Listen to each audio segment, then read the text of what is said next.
You don't believe in no fate. Every day digging the grave. Stepping up here with the stakes. City of dreams, city of... Hello and welcome to Night City Wire Episode 3, the show from us at CD Projekt Red where we talk about all things Cyberpunk 2077. In today's episode, we're going to start by taking you on a tour of Night City in a new gameplay video and have a chat with senior level designer Miles. Then we're going to introduce you to the gangs of Night City in another new gameplay video and have a chat with Mateusz from our quest team.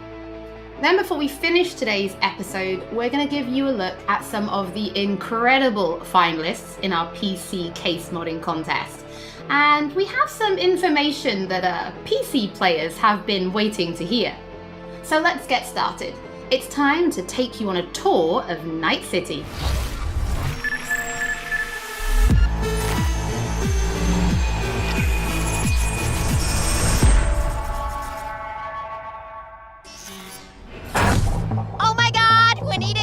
Today's news is Nova Max. Hi there. New to Night City? It's not so bad here. How we feeling today? Cause I feel amazing. The food. The Thai on 7th and Haywood. The pierogies down by the docks. Our home. Our pride. And as always, your business is my business. And this is your World News Update.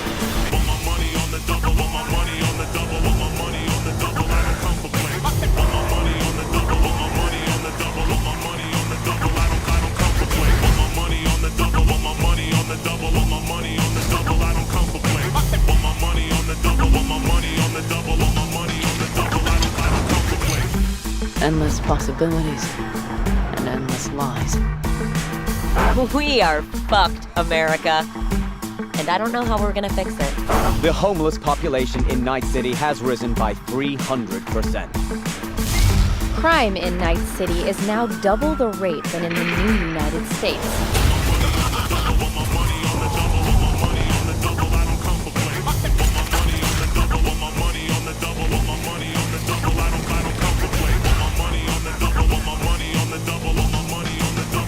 You want to be some kind of hero? But that's a fight this city won't let you win. On your own, you're fucked.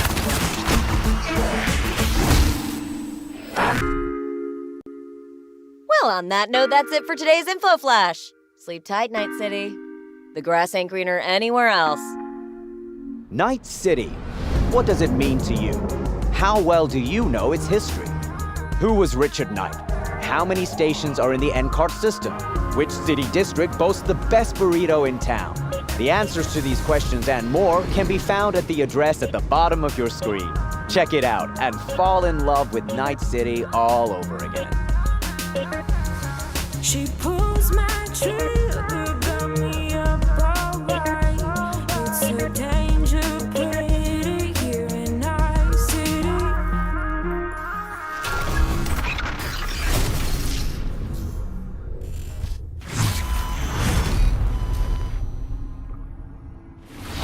Well, since Night City is one of our stars of this episode, there is actually quite a lot to talk about. So let's start at the beginning. How did Night City come to be? Because yes, it exists in the world of the tabletop, but how do you take that and make what we've got now? Well, yeah, as you can imagine, making a city that is as big and complex as Night City is quite the ambitious project. First off, we sat down and we were really considering what is it that we wanted to do with Night City. In a way, Night City is the star of Cyberpunk, right? It is one of its main characters. We wanted to make a city that is very, very believable, right? I mean, the word immersion gets thrown around a lot, but really, we wanted you to be able to dive into it and feel like this is a real place. And then secondly, we also wanted to provide enough variety between districts so that exploring Night City would always be fun, right? There's no point in making a city that is all same-ish, and you know, it doesn't really matter where you go, because once you've been through one district, you feel like you've been through all of them. So for that, we first off started taking a look at the real-life geography that Night City is located on, and that would be on the coast of California. Knowing that Night City would be a coastal city gave us a bit of insight into what we would expect from the city layout. You'd expect the port, you'd expect huge industrial areas that would facilitate this kind of trade that you would assume a city of this type would have with the world. And then we went through and actually divided the city into several districts, 6 of them, and some of them are based on the original lore. We decided to give their own characteristics in terms of architecture, their demographics, the kind of people that would live there, and also the function within the city. Each of these districts in turn we divided into further sub-districts, which we further characterized using the more grand theme of the larger district. This process, I think, has resulted in a city that feels quite alive, has a lot of character, where each district feels like its own distinct zone without feeling separated from the larger picture. And that results in something that allows the player to easily navigate even the complex concrete jungles of Night City simply by looking around and always having a rough idea where you actually are. But Night City is clearly so different from anything we've ever created with The Witcher. Can you give us some idea about, or some insight into just how big and how densely packed Night City really is? Yes, so I'm not exaggerating when I'm saying that Night City is easily the most complex thing that I or the others have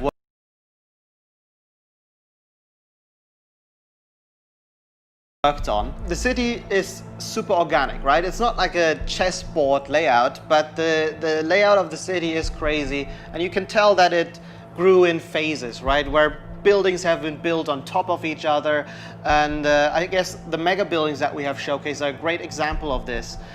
You'll actually see that they are located on some kind of pillar, and then expand outside and then up high into the sky, and underneath it you'll have space for other buildings. This yields a lot of interesting experiences when it comes to exploration, and that's the one thing I'm most excited about for players to experience. We've been saying that our exploration is super vertical, right? But what this really means is that it changes the way you explore the city.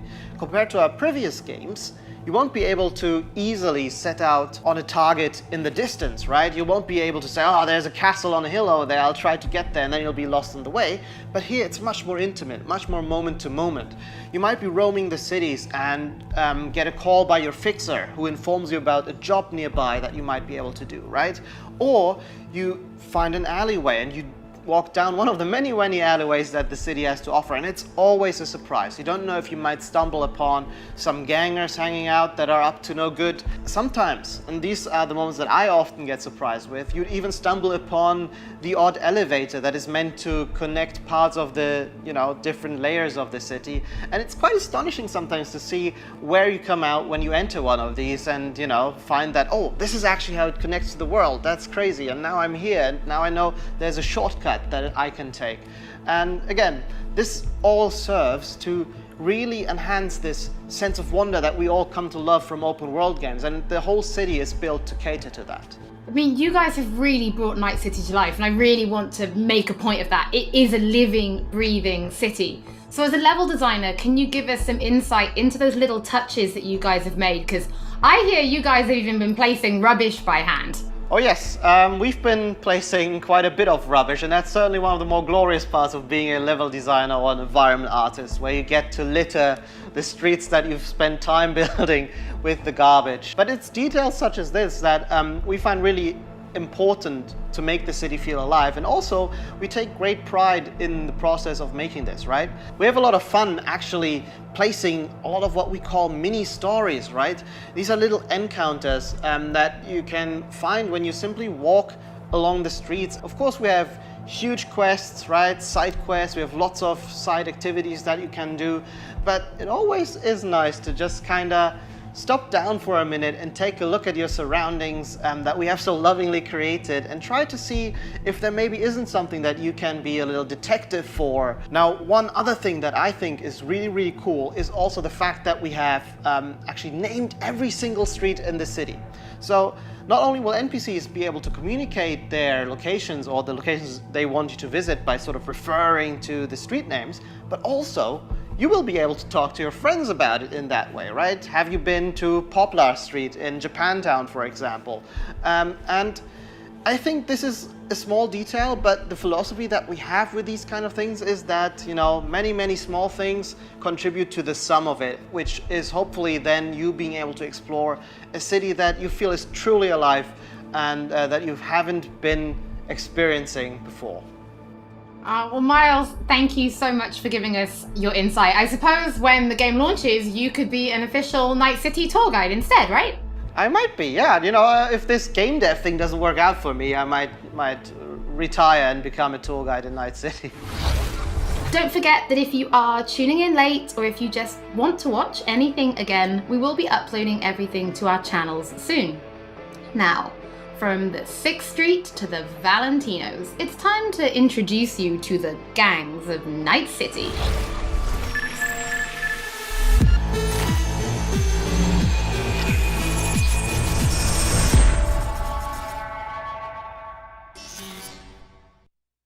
You know how things work in Night City? The stronger survive, but that's how things stand. You're either somebody, or you fizzle out into nothing. Denzi ain't a city that lets you get by without buddies. Be very careful, my friend. We are all so far from home. Which gang's the city's biggest and baddest, according to the NCPD? Scavs hold the body count title. Or Maelstrom, depending on the season. One time, a Maelstrom ganger killed a young kid right in front of my eyes for shits and giggles. Chrome-sucking psychos. And who the fuck are you to say what can and can't be? I'm gonna introduce you to our meat grinder. About time we had some fun! Think Maelstrom never forgets? Never! I hate these Borg fuckers. Just a gang like any other, right? I'll take the Valentinos. They follow God and the Santa Madre. Honor means something to them. How'd you meet Jackie? We started out together. In the Valentinos? No, in the fucking Bible book club. I gotta give style points to the Valentinos. They have a punishment for every occasion. Gangster life, punto! Quick shout out to everyone in Haywood and Santo Domingo. Lately, the Valentinos and 6th Street have had a bigger bone to pick. 6th Street. Why'd they want to wipe you? I can't fucking stand Tinos. Fucking suck! I've dealt with 6th Street before. We do the run, they'll transfer the cred. Come on, let's go before 6th Street shows up. Shot! Any more Second Amendment fans in the house, huh? Hate those bastards. Vomit lofty patriotic bullshit all day. Time to bring on the future. Any idea how many attacks from behind the Black Wall we neutralized? If the Voodoo Boys breach the Black Wall, we'll all be fucked. Voodoo Boys? Urban myth, I thought. Just net runners spooking each other. No such gang. You know, I heard a few things about you. The Voodoo Boys, best runners in town. You do not steal from the Voodoo Boys. I see you, always. For them, Pacifica's just Haiti 2.0. Their own island, cut off from the rest of the city. This is our turf, our home. Until last week, the animals crawled in. Animals are the craziest fucking gang in the city. Breaker skull! Animals aren't the play here, are they? They're hired muscle. Someone else needed them. I fucked you over, you fucked the gang over. Somewhere at the start of the story, somebody fucked the corp. See how this works now? My husband's new Westbrook. Very high in the tiger claws. They did what made the best eddies. Sold sex and black market tech. See a lot of tigers. They run this place. Know what else they do well? Break the knees of people who ask questions. I gotta do something! Shut the fuck up! The tigers will kill us. Come on, baby. Tiger claws killed one girl too many, so people took matters into their own hands. Folk went ballistic. Girls, pimps, outcasts, the whole freak show. It's how the Mox got started. Think you're some kind of gangoon now, huh? Us Moxes have each other's back. We look out for one another. You looking for some company tonight? How'd you hook up with the Mox? I thought Susie and the gang could really change something in this city. Moxes and nomads don't seem so different. Both seem to yammer a lot about community, solidarity. Tell me about the Badlands. Not much going on out here, huh? Au contraire. This is an ecosystem. Nomads wrapped in shiv, corporations, and drifters, they form a complete whole. Remove one part, the delicate balance topples. Here in the Aldecaldos, it all stays in the family. Classic dilemma. What comes first, family or the outside world? This family will go to hell and back. Everyone in this city lives in their own bubble, and either you fly high or sink into quicksand.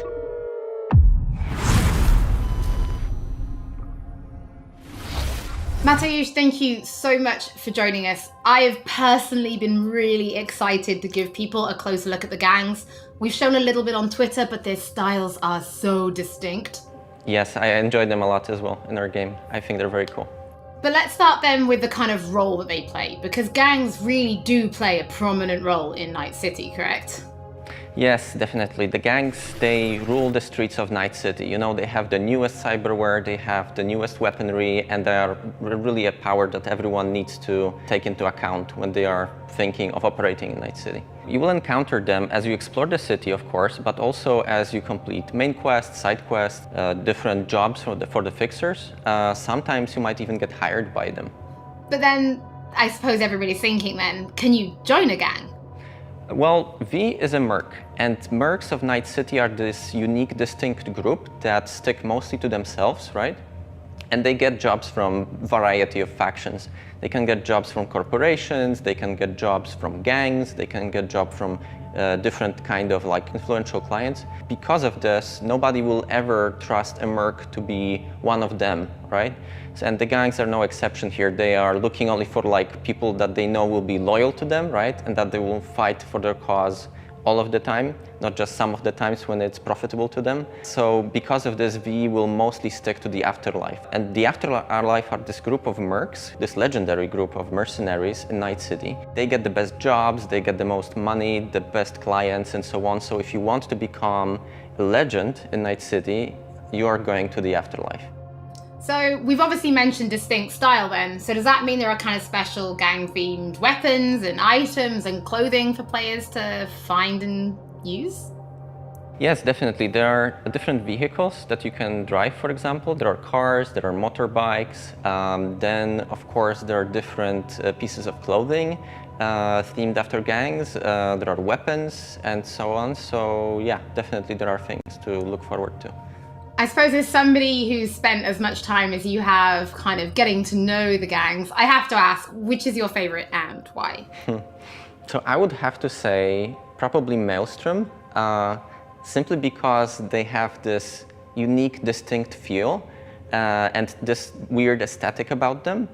So the idea about Maelstrom is they are people who want to cross the boundary between the machine and human, right? They are changing so much of their body with cyberware that they no longer look human, really. On top of that, they are also very unpredictable. It's very difficult to say what they will do at any point when you meet them. At one moment, they can be shaking hands with you, and at the other moment, you know, they will pull gun out on you, and they bring in this element of chaos into the game, which I really enjoy personally. Oh, Matty, thank you so much for joining us. It's always interesting to learn what your favorite gang is. I think it kind of tells me a little bit about you. Oh, does it? What does it say about me? Well, we'll talk about that later. But for now, before we wrap up today's episode, we asked people to show us their creativity and design a PC case mod, cyberpunk style. Our panel of judges selected 5 finalists and we teamed them up with professional case modders to bring their concept to reality.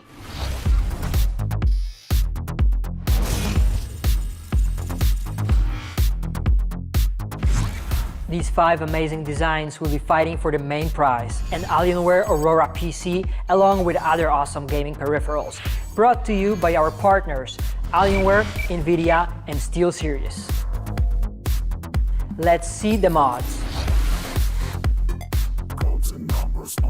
I absolutely loved this one. The whole aesthetic works with each other.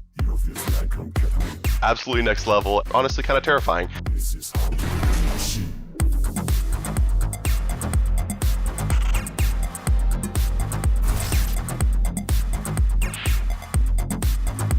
Exactly the type of thing I would expect to find at a trade show. It really looks like it could have come straight out of the game.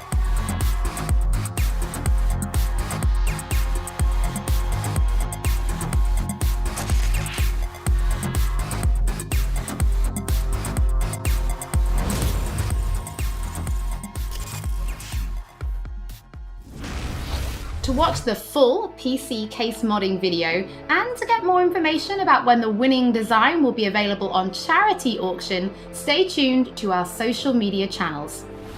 Looking at those PC case mods, it reminds me that we do have one more thing to reveal.